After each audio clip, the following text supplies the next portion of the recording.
Welcome to Teaching Artist Podcast, a show dedicated to discussions of teaching art to kids, making art, and how those things overlap and feed each other. I'm Rebecca Potts, your host, a visual arts teaching artist.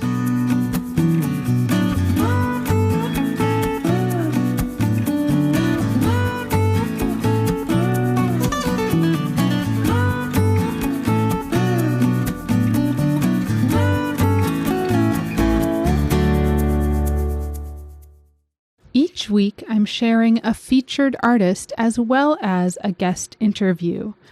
I'll share a bit about the featured artist here, as well as sharing images of their work on Instagram and on the website. This week's featured artist is Nadine Monti. She was born in Mauritius and has been teaching in international schools in Southeast Asia and India for the last 10 years. She also holds a BFA and has been painting for the last 20 years. She has participated in solo and group exhibitions in Mauritius, Lebanon, Italy, and the Seychelles.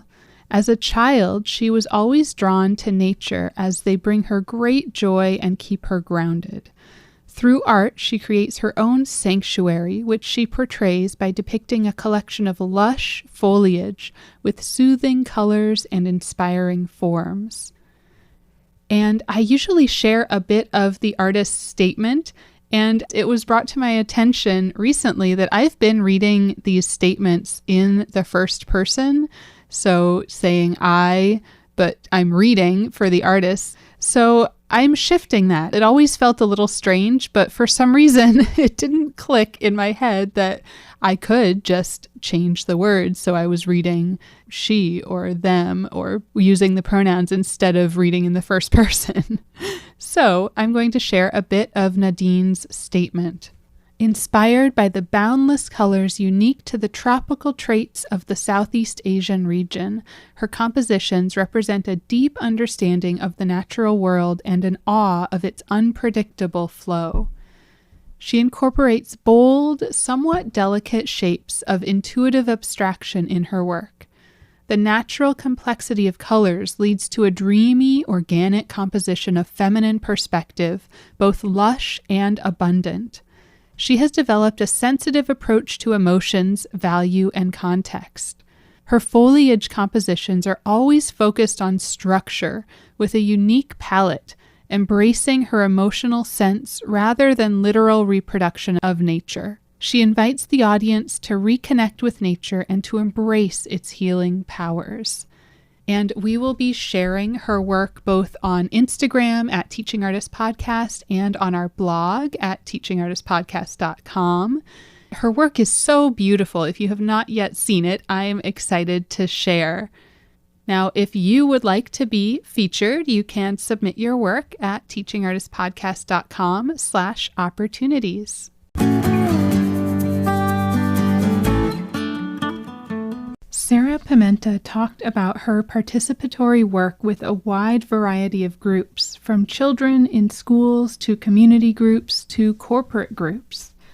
She thinks of herself as a sort of conductor, using questions to pull out imagery and marks reflecting a story or theme. I loved hearing how she's worked with a psychologist to publish books, but also develop programming with the power of the arts for reflection and healing in mind. It was also interesting to hear about her own personal work with mosaic, the idea of allowing ourselves to make art that is just for us and not meant for sales or exhibition or teaching sometimes feels revolutionary. Sarah Pimenta is an experienced artist, workshop facilitator, and lecturer on creativity. Her specialist art form is printmaking, and her creative practice has brought texture, color, and emotion into a variety of environments, both in the UK and abroad. Sarah has over 20 years' experience of designing and delivering creative, high-quality art workshops in over 250 schools, diverse communities, and public venues, including the British Library, V&A, NESTA, Oval House, and many charities. Her work is often described as art with therapeutic intent, and she is skilled in working with adults and children who have access issues and complex needs. Sarah recently illustrated 3 therapeutic fairy tales for young children on challenging journeys and co-wrote a storybook manual on how to work creatively and therapeutically with story. Sarah is known as Social Fabric. Let's hear from Sarah. I am speaking with Sarah Pimenta, all the way across the pond, and I'm excited to hear more about all of your experience and like to just start with the background. Could you talk through how you got into teaching and also how you became an artist? Yeah, that sounds great, Rebecca. How I got into teaching, it's funny, I actually trained first of all as a textile designer. From when I was a very small child, I've always loved art and it's always been my thing. It's always been the thing that I was good at. So when I went to uni, I did printed textile design with a view to becoming a textile designer because I love colour and pattern and texture. But then I think once I started working, I missed social interaction and I actually had a child quite early and I needed a job that was fitted into our lifestyle better. So I did an education degree with a view to becoming an art teacher. But instead of that happening, towards the end of the degree, I was invited to be a lead artist on a participatory art project that was being run locally. And the guy that did the training ran a collaborative arts company in London, and we got on really well. And then for the next 20 years, we ended up working together. And I started running big art projects, participatory art projects in London, working with schools and communities nationally. So that's how I got into it. Amazing. And then do you feel like that gave you what you needed in terms of scheduling and working around parenting? Yeah, well, what was great was because most of our work was in term time, it fitted in around parenting. So even though sometimes the days were a bit longer because I didn't always work locally, because I had to do a lot of travel, it was great because I was still able to have school holidays off as much as possible. And I didn't always do every single day of the week. So when I was doing the planning and the prep for projects, I could work at home. So that fitted in really well with parenting. And I'm forever grateful for that because as I was I was a single mum when I was younger and I really wanted to carry on being an artist. And being a teaching artist gave me the ability to carry on being an artist, work with loads of different exciting partners and still provide for my family, which was great. I was very lucky because I think meeting Cloth of Gold, which was the name of the company, because we had a really good reputation, we had a lot of work. And I know it would have been harder if I hadn't been affiliated with that organisation at that point. So we worked with lots of big organisations. We worked with the Tate Gallery, St Paul's Cathedral, the Barbican, Horniman Gallery, most of the big name places in London that invited us in to do art projects with them. It was a really great opportunity. And then later on, I became the director of Cloth of Gold, which is now called Social Fabric. Social Fabric is the same continuation of that, but it's much smaller now and it's mainly my own ship, so to speak. And could you talk about some of the projects you did? Were there any that really stood out? Yeah, lots of them. I mean, the one at St Paul's Cathedral was one that was on quite early on, and that was very exciting.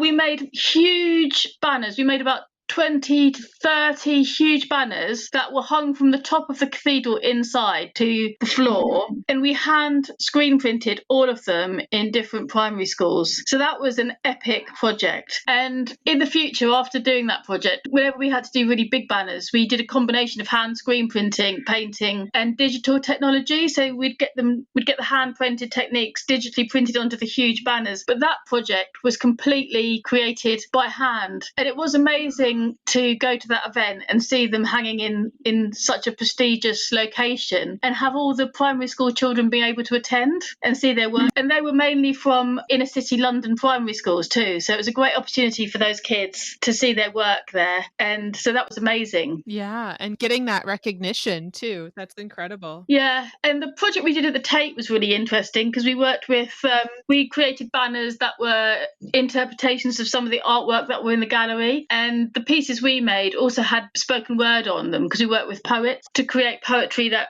aligned with the printed work. Yeah, I've been very lucky. I've done lots of really exciting projects. More recently, I've done workshops at the V&A, and did you hear about, there was a horrible tragedy that happened in London called the Grenfell Tower. There was a tower that unfortunately burnt down due to the fact it was clad in unsafe cladding, and it caused a lot of people to lose their homes, lose their lives. And after that, the local primary schools invited me in to work with the children on a project about community and belonging, because they really needed something to hold them. So we created art pieces that reflected those themes that were then printed onto metal and put outside the school for people to see. So a lot of the work I've done has also got a therapeutic intent, and that's part of one of my values, really, that my work should have that as part of what it offers to, communities and people I work with. Yeah, I love that idea of something to hold them. You're creating these banners and these images that, like, they're literally holding the image, but it's also this idea of like holding someone's emotion, holding space for someone. Yeah, and giving people a space to communicate and reflect. Because a lot of children, if you ask them to communicate with words, they're not always able to in the way they want to. But I found that sometimes if you ask them to create an image or a drawing, it's very powerful and it speaks louder than words could. What is wonderful about creating work with young people in that way? Yeah, that's beautiful and amazing to see how that comes through with young people. Yeah, because I work with all age groups. I work with primary right through to secondary, and sometimes with adult groups as well. And it's quite nice having the variety. I mean, I know sometimes it's very nice to stay with one age group, but I quite like the flexibility and the variety of working with all different groups. Yeah. And what does it look like when you kind of start a project? How much time do you spend with them? Does that vary a lot? And could you talk through some of the logistics, just how that looks? Yeah, definitely. I've had some projects where I've been asked to be like the lead artist in a primary school, and then we might have been in that school for something like 6 weeks and worked across the school with different year groups and different classes. But most of my projects these days, sometimes they can be like, a lot of people ask me to come in and create a banner to reflect a story or a theme. Normally something like a 4-day in-school project. So depending on how many they want, sometimes I do banner projects which reflect school values and they want the whole school to be involved. And I might be in school for 5 days screen printing the banners with different groups, and then come in for 3 days to do drawing with different groups and meet with teachers. So, 8 days. So there's lots of variation with how long I'm in school for. And sometimes I can be in for 2 days, just coming in to do one piece of work with a class. Right. And how have you approached, if you're coming in to help sort of tell a story, that feels like such a quick time to come in and really like work with people around their story. I guess what sort of tips or advice would you have around kind of building that relationship so quickly and getting those images out of the kids? I think it's about questioning and really thinking about how you focus the question to get people to, you have to really think about what you want them to say, really think about how you're going to question them, get people to do lots of practice drawings.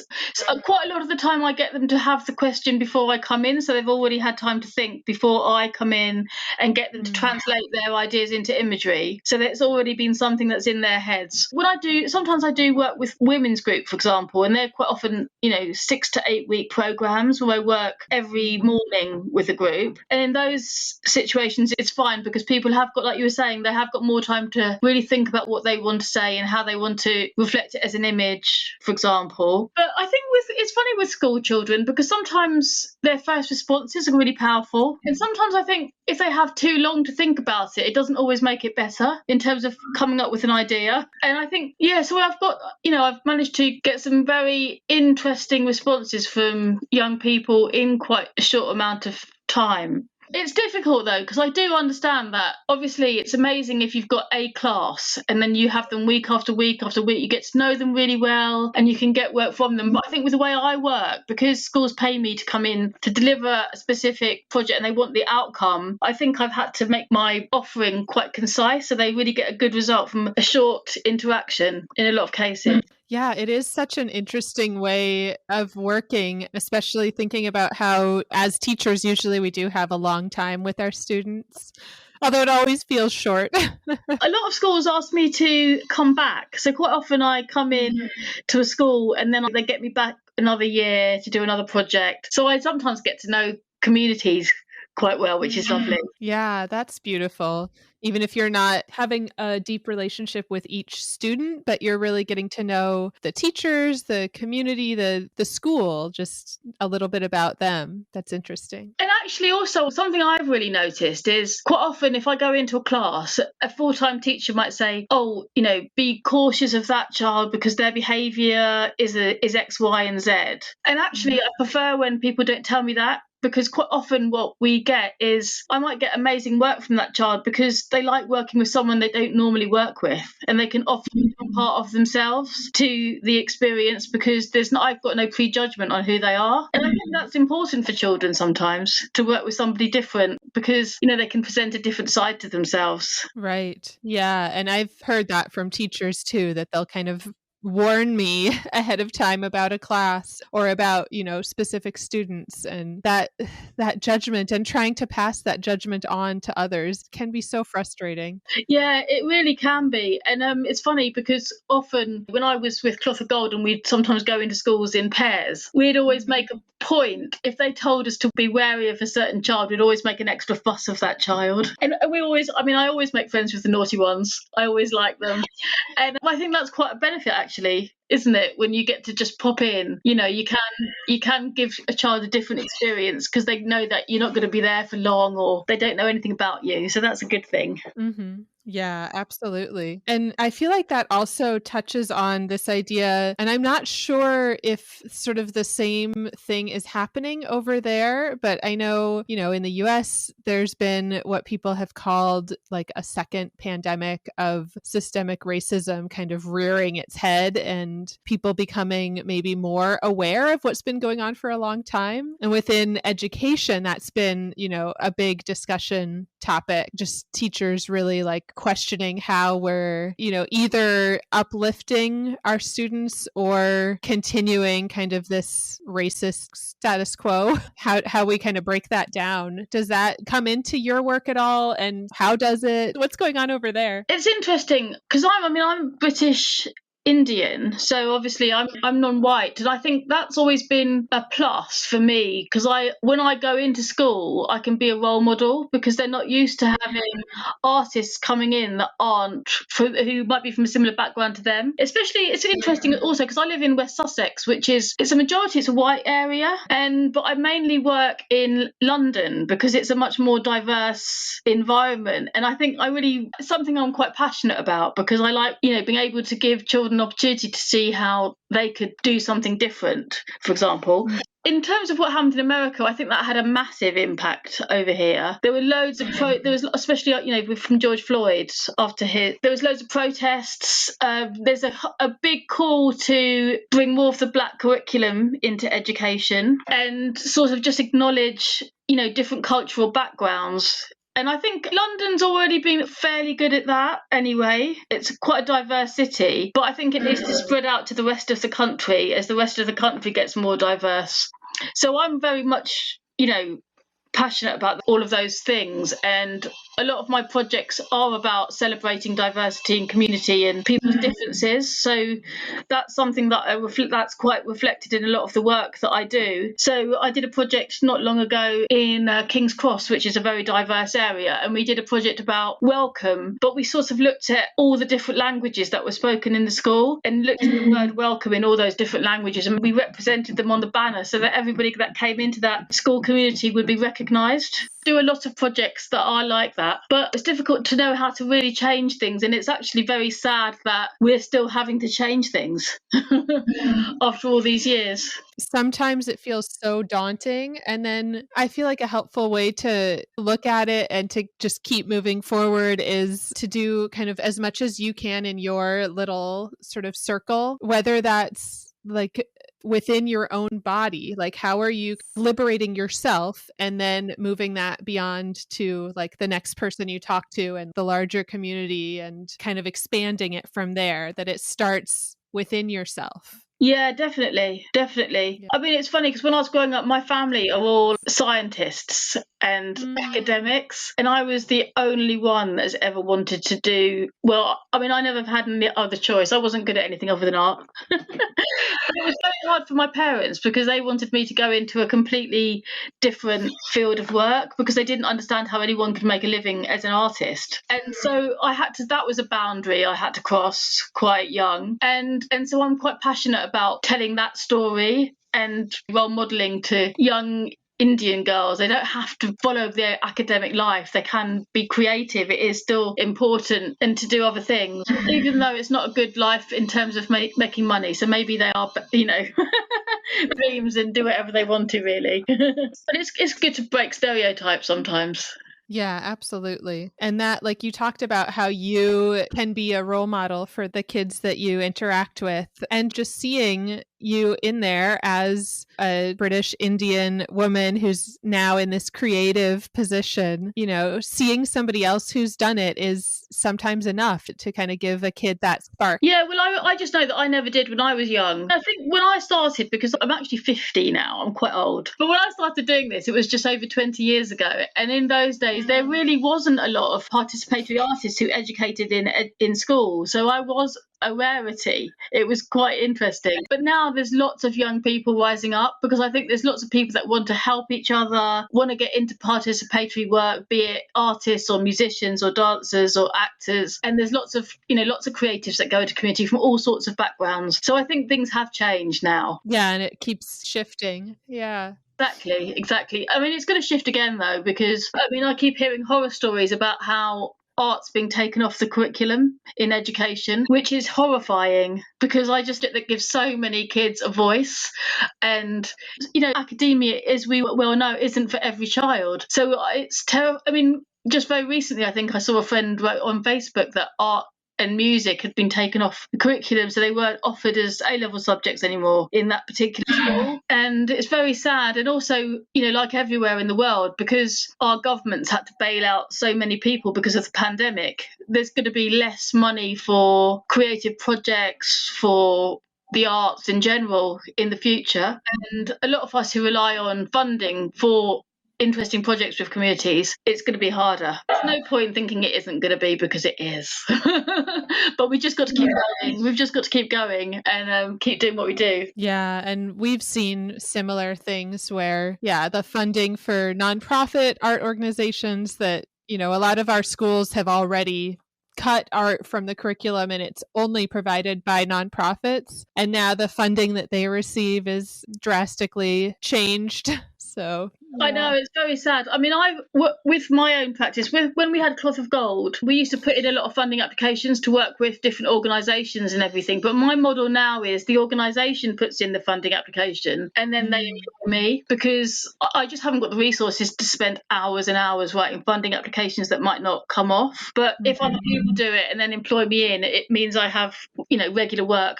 And I'm affiliated with quite a few different ones. And most recently, there's one called Artist in Residence, and they're very well known here. And they're affiliated with quite a few funding bodies that mean they can run a programme of artists working in different schools. So that's quite good. But I just hope they can continue. I hope people like that can continue to support the arts, because kids need it more than ever.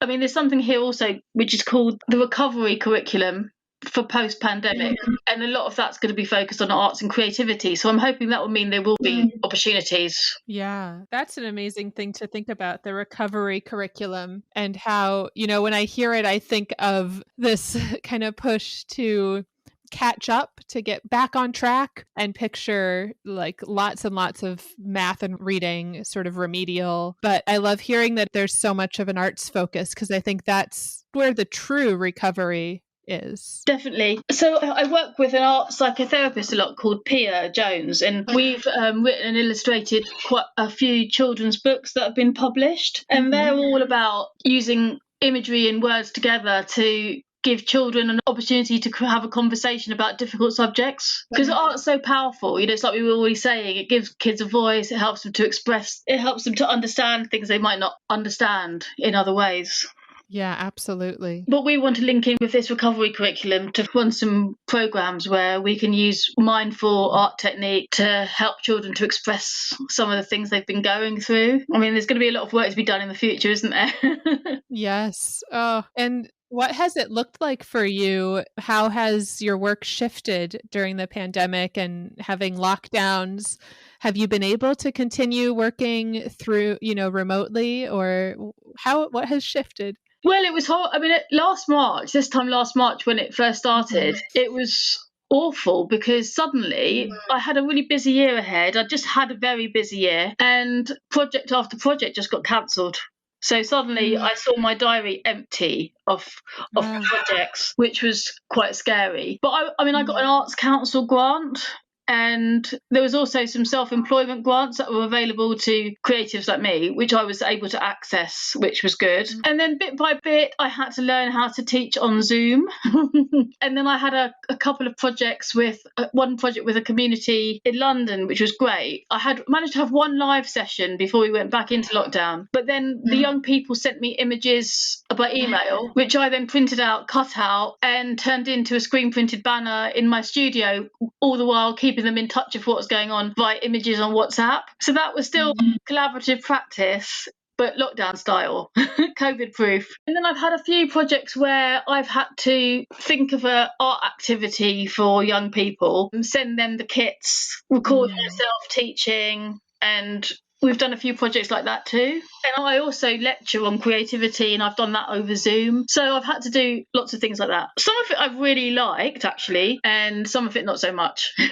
Yeah. Do you feel like there are things you've sort of been forced to learn that you'll stick with, that you'll keep as part of your practice? I mean, I think even things like this, I've had to learn to reach out more, and I've been talking about what I do more, which has been quite beneficial. I think some of the meetings I think I'm going to carry on doing on Zoom, because I used to spend a lot of time going to meetings which weren't always paid, but actually sort of sometimes traveling for a few hours a day to get to a meeting, just to set up a project. And actually, I can do it just as easily on Zoom without leaving my house. So there's a few things like that which I'm going to hang on to. And in some ways, with some of my lecturing work, I've noticed some people were extremely creative when they were in the safety of their own home, more so when they were in a classroom where they had to sort of come up with ideas in front of other people. There's a few takeaways that, I could work on that were equally successful. But when I'm making banners and things, I think that is much better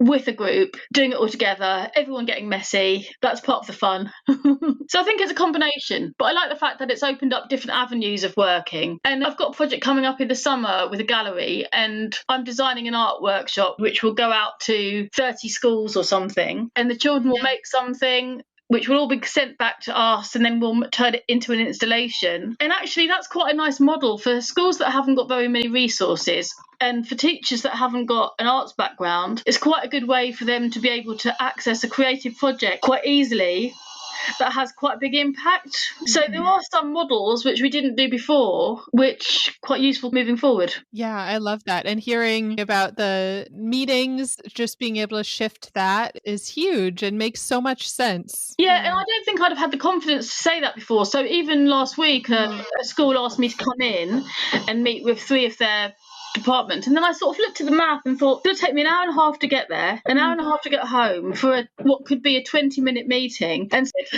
I just said, could we do it on Zoom? And I wouldn't have suggested it before, and they were fine with it, and it worked totally fine. That was a good thing. Yeah, definitely.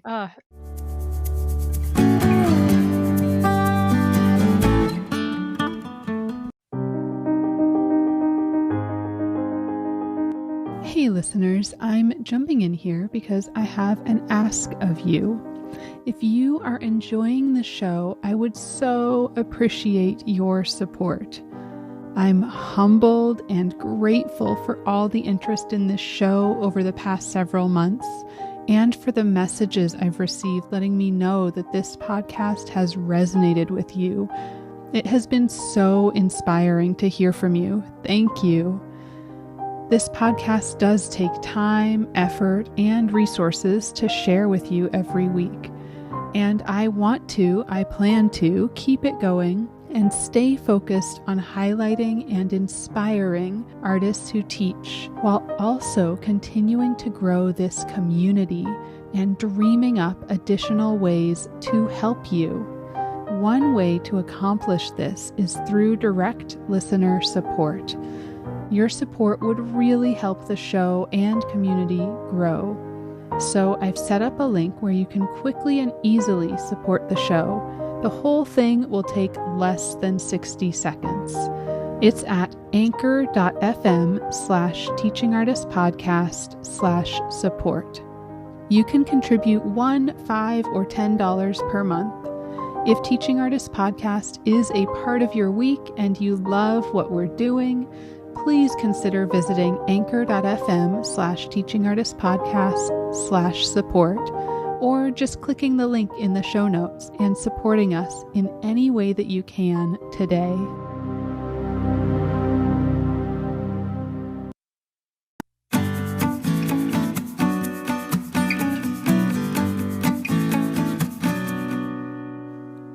And your own creative practice, your work is, do you think of are the banners that you make through these participatory projects, is that sort of your work, or do you have other work that's solely your own, like individual artwork as well? It's really funny because another reason why I went into education, as I'm sure a lot of us do, is because I thought all the holidays would give me untold time to create my own work. But quite often, because I go into so many different places making the participatory artworks, when I get time off, I'm normally exhausted. So the last thing I want to do is do too much myself. But what I do, weirdly, is I make mosaics. Because I just find it quite mindful and therapeutic and quiet. So I've made 2 or 3 huge, well, not huge, but fairly big, round mosaic mandalas. And we just have colour and pattern. And I quite like just going into the studio and sitting there and putting those together for myself. But I don't sell them yet. I've just made them for my own home. But when I do the participatory banners, it's funny because I designed them. I think of the colours, I think of the story, and then I work with the group to bring them to life. But I feel like I'm the conductor while they're the orchestra. And so it's part of my creative process to bring those together. So I get a lot of satisfaction from doing that. And they're normally quite big scale, so it's quite an exciting thing to work on.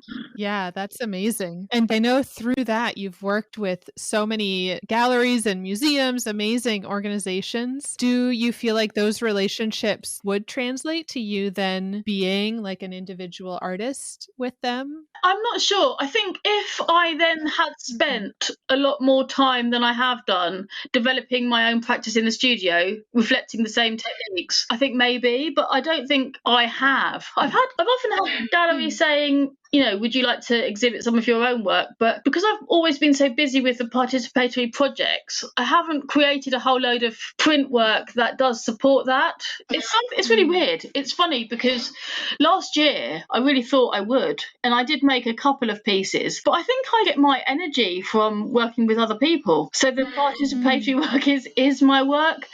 Now and again, I might have some print ideas and I'll put them together and do a series of cushioned covers or something, but I haven't really pushed that side of my work in order to sell it. But I'm not saying that I won't. I'm just saying maybe not yet.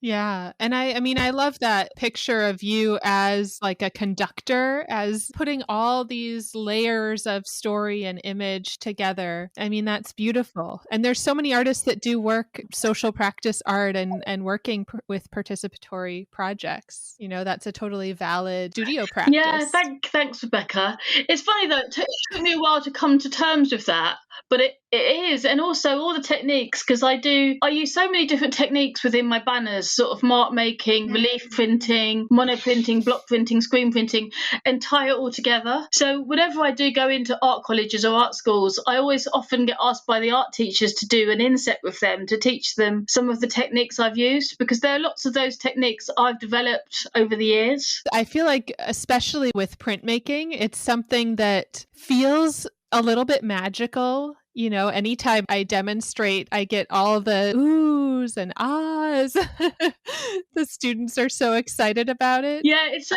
lovely. I know, I'm just as funny actually, because you never really get bored of it, do you, with printmaking?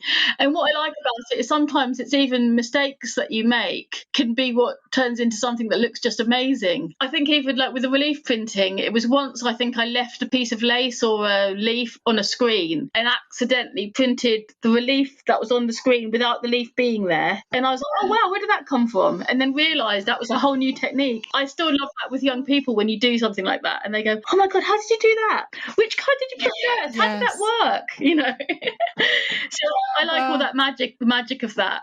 And it does look brilliant together. And also I do lots of analogue mark making. So I might say to a young person, think about when you felt really happy, and then they'll express that mark in a monoprint. And that will be one of the layers within the banner that isn't obvious, but it's still in there.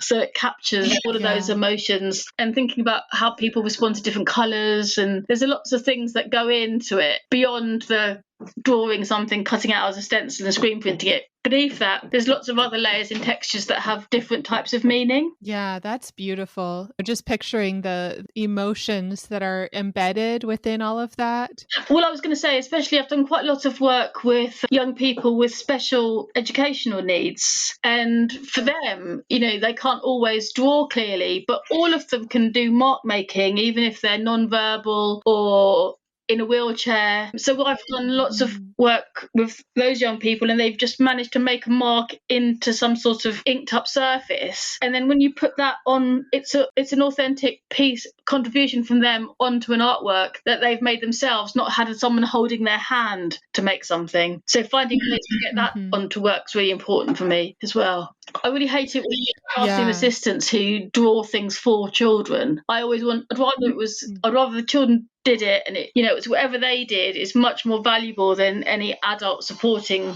their mark making or drawing. Yes, absolutely. Yeah, I've seen that where, the difference between handing a child an adapted brush, where if, because I've had, before we went into lockdown, I had one student who needed some adaptive tools, and his aide initially wanted to just be like, just give him whatever everybody else is using, like I'll help him out. And we really pushed back, and I was just like, no, he needs to be able to do it on his own. And it's not just, it's the end result is, I think, so much more beautiful and valuable, but it's also, the end result is not just the product, it's like his feeling around it. Exactly. It's so important. And whatever mark that is, it's beautiful because they created it, and then they'll have a sense of pride over it where they wouldn't have if they couldn't have, achieved it by themselves. Yeah, absolutely. And there's always a way. Where there's a will, there's a way. Yes. Yeah. And there's so many, there's like companies that make special adaptive tools and things to be able to make that happen. Yeah, that's really interesting, isn't it? I quite often use things like plastering tools and stuff like that for printmaking, because some of them have got quite good handles and they've got really nice textures. And I always sort of put a few things like that in my kit. That's quite useful. Oh, I love that. Sponges. I use everything. Yeah, I know. I'm always collecting random recycling bits and pieces. I know. It's all of the leftover tape roll tubes that make great circles. Yeah, all of that stuff's brilliant. It's funny actually, because when I've been doing a lot of my online teaching, one thing that's been different is obviously I've done some printing, but I've mainly done things like block printing or potato printing using found paints, because with my screen printing you do need specialist equipment, and so it was harder to encourage people to do those sort of projects because they wouldn't have been able to access the equipment easily at all. So I've been doing all sorts of projects that I wouldn't have done before, like making puppets out of recycled materials or printing using recycled materials but just using paint. So I've had to be quite flexible to keep working. Yes. But it's been good actually. It's always good to do things a little bit differently now and again. Yeah, and I think flexible is the word of the year. Yeah, it's interesting how that flexibility like stretches us. Yeah. And actually, I think there were lots of benefits. I think it was quite nice for me, I think, to have a bit of headspace as well, because it can be quite constant, as you know, when you're teaching and going to different locations day after day after day. It's quite exhausting, and I've done it for so long. It wasn't necessarily too bad a thing, actually, having to slow down for a bit and have a bit of space for a little while. And actually, the last few weeks, quite a few different projects have come in, so I can see myself getting busy again. Hopefully they all happen. A couple of them are COVID proof, but a couple of them are from schools who want me to go in and work with the young people, so I'm really looking forward to them. But it'll be funny. Me and a friend were joking about having to get workshop fit again. Get the energy it takes, especially I think with the sort of work I do. I get paid because people want an outcome. They want a professional looking outcome that's made with the young people that they can then display in the school or elsewhere. And so that puts quite a lot of pressure around a project, because you're not just going in, it's not about just going in to help the children experience. It's got to look good. So I never sit down all day, and I don't have lunch break, because in lunch I'm always running around, trying to make sure everything's organised for that, like all teachers. So, but it's just that extra pressure of having to then finish the banner in the days that you're allocated, so that they can then, so the young people can see the finished product. So it takes a lot of energy, especially as if I'm travelling from home. Sometimes it's a 2-hour journey there, 2-hour journey home. So I think I need to find some sort of fitness routine to get fit again before I have to start doing all of that again. Yeah, I've noticed that too, that I went from being on my feet almost all day to now sitting almost all day. Yeah, it's a big thing. It's a big change. Yeah, because obviously all the Zoom teaching I've done, we're all sitting down. So I need to get up and out again. Yeah, I think my sort of saving grace is that I have a 5-year-old, so I've still been, she's doing remote schooling, so we're at home a lot, but we try to get outside for a while every day, and kind of chasing her around keeps me at least a little bit active. No, that keeps you very active. I remember the energy of a 5-year-old. My son's grown up now, luckily. He had a lot of energy when he was little. Oh. I'll remember, those days of going out, waking up 5:30, getting him organised, dropping him off at childcare, travelling to a workshop, delivering a workshop, coming home, doing after school activities, cooking dinner, day after day after day after day. I don't know how I did it. Anyway, I did do it and it was fine. Oh, yeah, when you're in it, you just kind of keeping on. That's all you can do, isn't it? And it was worth it, looking back at all the projects and everything. And he's a really creative young person now. He's done really well. And it was good for both of us. So it was a really positive experience. Because even though he's a scientist now, he's an engineer, but he doesn't hesitate about writing a poem or painting a picture or playing an instrument. Creativity is such a huge part of his psyche. And I think that's because he grew up surrounded by it, even though his own career is taking him in a different direction. And I'm really grateful for that. That's a big part of who he is. So it definitely didn't do him any harm being dragged around to a load of workshops, which he was as well. He was always like, Jacob, can you watch the screens for me? Can you just carry this to workshops? And I used to drag him along as an assistant on Saturday if I had to do a Saturday project when he was young. But it was all good. It's all good. Yes. And I love that. I feel like that's what we're trying to instill in students a lot too. Just continued creativity, even if they do become engineers and not artists, that they're comfortable with the arts and, can use it to express emotions, can feel welcome walking into a gallery and thinking about art, all of those things. Definitely, because it's such a solace to your soul, isn't it? And I think it needs to be, if it's part of your life, and giving it that value to become a part of your life and to help when you're going through a hard time, no matter what role you have, it's really important. I've got a cousin who's a doctor, but she's also really creative. And I remember once that she came along and helped me on an art project, and she looked quite young, and everyone was saying, "Oh, are you an art student?" She goes, "Actually, I'm a doctor, but I'm just helping today." But she's always really valued it, so it's been really lovely.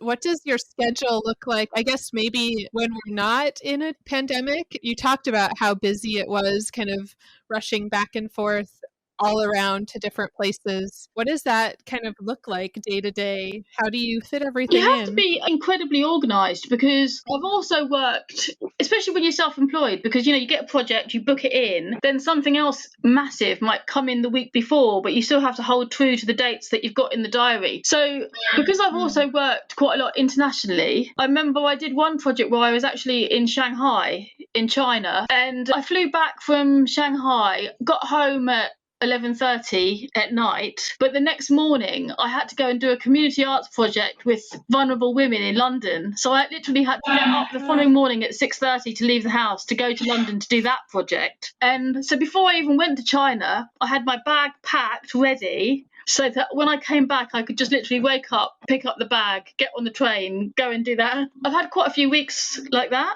So sometimes if I'm really busy, I've just got to be really, really organised. It's all about being organised. But then it's never every single week like that. It might just be for a period of, 5 or 6 weeks, and then I have a week off or something, because you can't maintain it when it gets that busy. You lose the love for it. And I think I'd rather turn down work than drive myself into the ground. Or because then you're not bringing the creativity in the same way either. Especially I'm not. I know some people probably could, but I would run out, I think. I wouldn't be bringing my best self, which is what people will be paying you for, so I don't think it's fair on them. But normally it works out, so those intense periods don't last for too long. But I quite like the variety as well.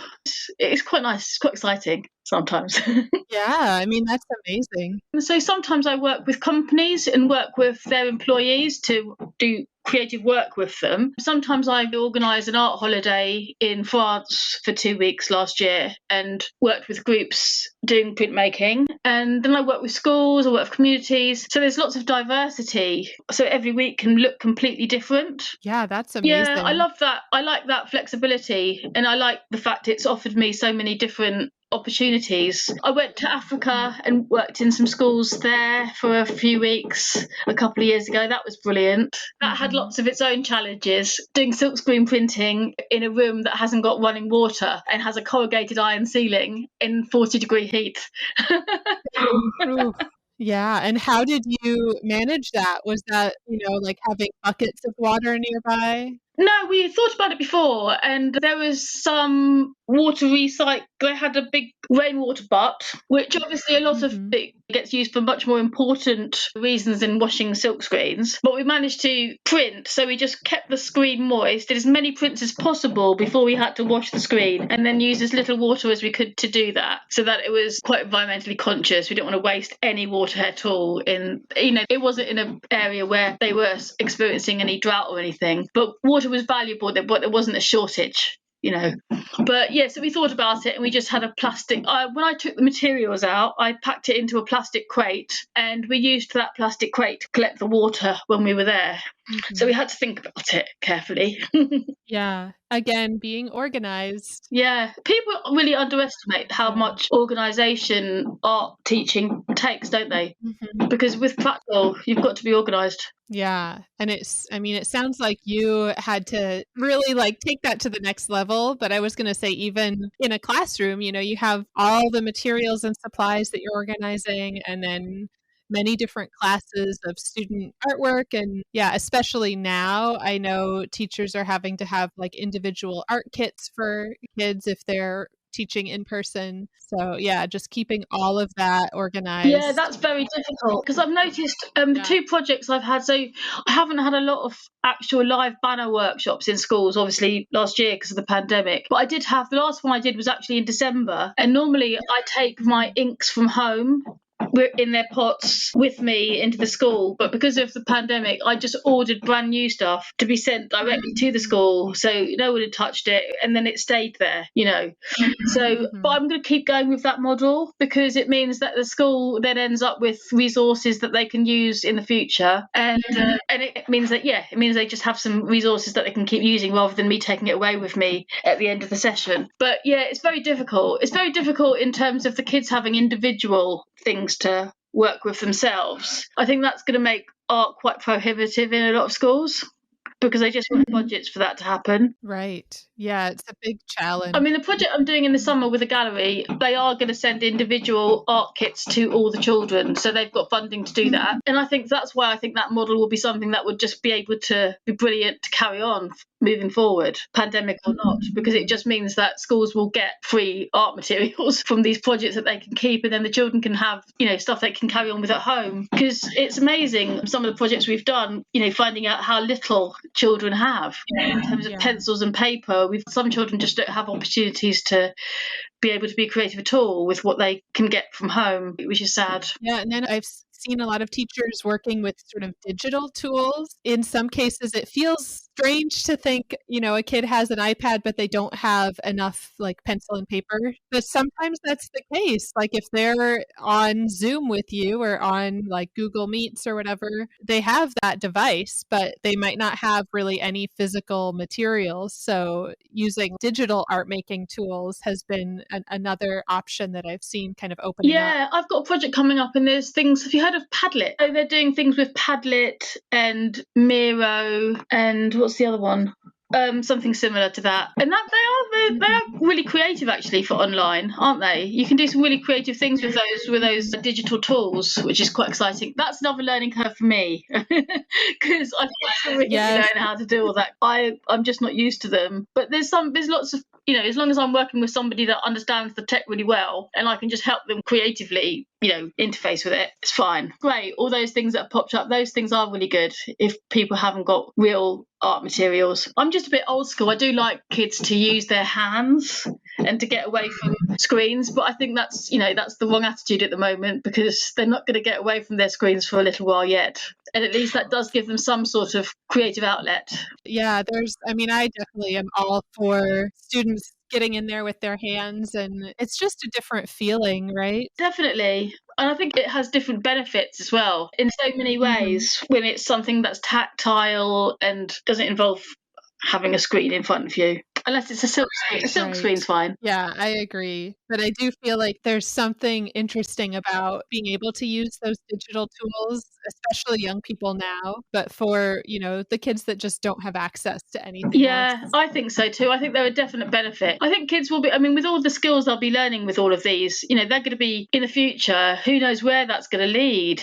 There's going to be amazing things that will be possible. So it's quite exciting in ways too. Yeah, it is. Yeah, I see how my 5-year-old didn't have an iPad before the pandemic, and we kind of had to get her one for school, and now she's like a pro at that thing. I don't even know how to use it, and she's so much better than I am. I know, it's really sad, isn't it? I'm the same. I'm always being put to shame by the kids. They're just like, just do this. Oh yeah, okay, that was easy. Oh no, it's funny old times, but we're doing the right thing. We're looking at the positives. And starting to kind of wrap up, what are you curious about right now? I'm really curious at the moment about people's relationship to nature, because I find that it's changed through the last year, and people that weren't connected to nature have begun to be. How that's going to impact people in the future? Yeah, that's what I'm curious about. I feel drawn to being more inspired by those sorts of connections as well. You've been getting out into nature more? Yeah, this has been interesting times for me because living in Sussex as I do, I've always worked in London. So it means that I've always been in London 2 or 3 or 4 or 5 days a week. So I haven't really been in this area that much. But since the pandemic, I've been here the whole time, except for 2 or 3 times, despite having meetings on Zoom with people everywhere. And I've done loads more walks, loads more being outside. And I've been so grateful for living in a more rural area, because a lot of people in London have been complaining about the fact that if they do go to a park, like everywhere, it's so busy that it hasn't always felt safe. It hasn't had the benefit that it should for getting outside. So they've been rushing back home again because, they didn't like all the crowds. But I've been very lucky here. There's loads of really beautiful walks. There's loads of forests and fields and lakes and loads of places to explore where it isn't busy. And I really appreciated and valued that. Yeah. And I don't think I've got as much pleasure from that as I used to from, walking around a busy city. So I think I've become a bit more of a country person than a city person during this time. I can relate to that worry about the parks but feel very lucky that we, live in a place where the weather's always relatively nice and we can get out and just walk around our little Oh, that neighborhood. sounds lovely.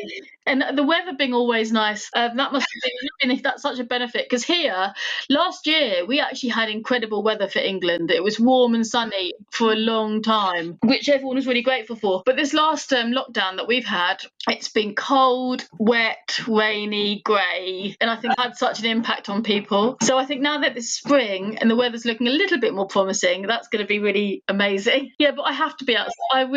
It's all about being outside at the moment. I've just realised how important it is just to get the fresh air and walk around and use your body and not just be sitting in front of a desk all day. Fun, kind of silly question. What is your favorite food? Thai. I like Thai and Chinese food. I do like all food, actually. But if my go-to treat sort of takeaway would be a Thai or a Chinese, with a slight preference for Thai, actually. Particularly something that's got prawns in it. Is there anyone that you would want to thank or give like a shout out to? It's very difficult to think of any particular person because I'm grateful to anyone who's continued to employ me during the pandemic, despite my normal skill set I haven't been able to use my normal printmaking skill set. So loads of companies have still employed me to do like online things or run a little art club on a Saturday morning. So I'm really grateful to all of those people for still having that belief in my art skills to keep me busy with all those little jobs. So that's been really good. Yeah, that's huge. And then is there anything else you would want to share? Anything we missed that you really wanted to talk about? I've talked about the books that I got published, didn't I? So I actually had 4 books published in August last year. So for me, that was an amazing thing, not just because I had 4 books published, but it was because I illustrated them the year before and it gave my last year a really positive focus when obviously it was such a disastrous year.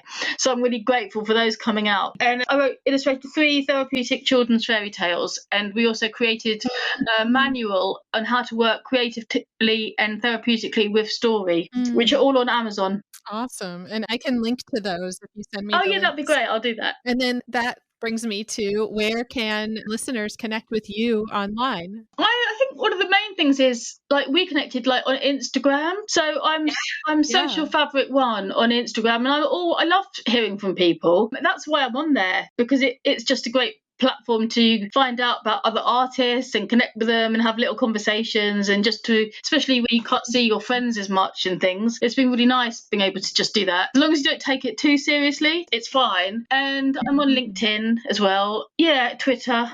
On Twitter, I'm at my Studio 5. So I'm not a brilliant Twitter poster, but I am on there. Yeah, I'm the only one I really keep up with is Instagram. I think it's too difficult to keep hold of all of them, isn't it? Oh, it is. I do though, what you can do is like with my Instagram post, sometimes I just share the same post to Twitter so that I don't have to do something new. Yeah. That's the only way I can keep going. Right. You just don't have hours in the day otherwise, do you, for all this stuff? Yeah, it becomes overwhelming just trying to keep up with it. Yeah, I definitely have phases with it. Like sometimes even on Instagram I'm quite active, and other times I just don't have anything to say. So I just think I'd rather not say anything. I just keep quiet for a while. I think that's okay. Like that makes sense. I think so. And I think it's healthy, because I think if you're there, it's a whole new thing, isn't it? And it's not life. I mean, I was thinking, when I think years back when we had Cloth of Gold, we had so many projects, we were so busy, but we also didn't even have email. All social media, but we still managed to get out there and do loads of creative things, and people found out about it. So you forget how that used to happen without the benefits. So social media isn't always everything, even though it is good for making these new connections. I just have to be conscious of that when you think it's the end of the world if you don't have hundreds of millions of followers, which isn't important, is it? It's about quality, not quantity. Yes, absolutely. Well, thank you so much, Sarah. It was so interesting just hearing about the work that you do. I feel like it's really it's different from a lot of the other art educators that I speak with. So it was really great to hear about. Thank you so much, Rebecca. No, it's really lovely. It's really nice to talk to you too, and I look forward to hearing more in the future and listening to some of your other interviews. I really love seeing all the different artists you post on your feed and hearing a little bit about them. It's really interesting. Yeah, and I feel like that's kind of the easy way to keep posting when I'm like, oh, I'm so exhausted, I don't know what to say. I'm like, I'm just going to share somebody else's Yeah, work. exactly. And it's really nice because I think that's what people like to see too. And a bit of both, isn't it? It's a bit of variety. Yeah, and I mean that's what I'm interested too. I'm like all these different people making amazing things, and yeah, just great to be able to. Yeah, that is the totally best thing about social media because you do get to, meet so many different amazing creatives all the time because it is a huge wealth, isn't it, of information on there too, which is one of the benefits. Yeah. Yeah, I think it's great for artists. Yes, totally. And I'm so glad we connected there. Oh, that's really good.